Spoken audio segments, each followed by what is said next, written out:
Professionals, what is your industry's version of bring me blinker fluid or find a snipe? I worked at Best Buy during college, just a summer job to make some extra cash, but it was the kind of place where the employees developed a lot of inside jokes because the work itself could be monotonous. One of the things we did for fun, especially at the expense of new hires, was a little prank we called the number 19 clock out. The story started with the way the phone system worked. On the desk phones, there was a button labeled with numbers for different internal functions. The number 19, according to us, was supposedly some automated time and labor tool. The spiel we gave the new hires was that at the end of their shift, they were supposed to hit a 19, announce that they were leaving, list everything they had accomplished that day, and say their favorite part of the day. Supposedly, this would log everything to corporate automatically and clock them out. Of course, none of it was true. Number 19 didn't do any of that. Instead, it was tied to the store's intercom system. When you hit it, whatever you said was broadcast over the entire store. Every aisle, every corner, even the stockroom. Everyone could hear you. The first time it happened, it was pure gold. The new hire, usually nervous and trying to appear competent, would punch in number 19, start speaking into the phone about their accomplishments and favorite parts of the day, and have no idea that the entire store was listening. The best part was the delay. The system wasn't instantaneous. It typically took several seconds before the announcement would go live, meaning the new hire would be walking across the store, completely unaware,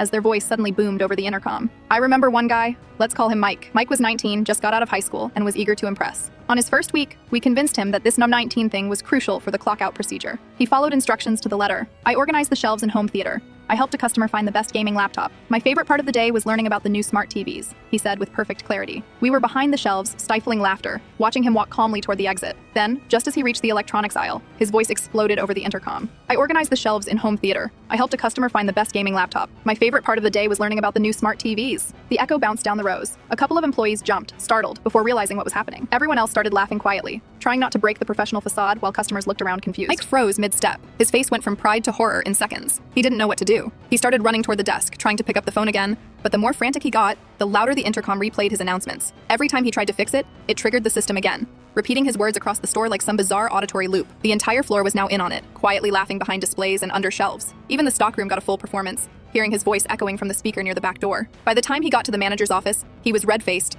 muttering apologies and trying to explain what had happened. The manager, who had been in on it from the start, just shook his head, trying not to smile, and told him it was fine. That became a tradition. Every new hire got the 19 speech. Every time it was a little different depending on who they were, and every time it created the same mix of mortification, laughter, and chaos. We'd tease each other for years afterward about how we made Mike famous in the store, and it became one of those insider jokes that lasted longer than any employee's time at Best Buy. It was harmless, silly, and only possible because the system itself was designed in a way that nobody outside of tech understood. But it was a perfect example of the kind of ridiculous initiation rituals that happen in retail. The whole thing became part of the culture there. Everyone who worked the floor knew the story of Na19, and it kept morale up in the quiet stretches when the store wasn't busy. Even now, whenever I hear a retail intercom or a phone system in a store, I can't help but think about Mike and that first Na19 announcement echoing across the entire store. It's ridiculous and completely unnecessary and yet somehow unforgettable.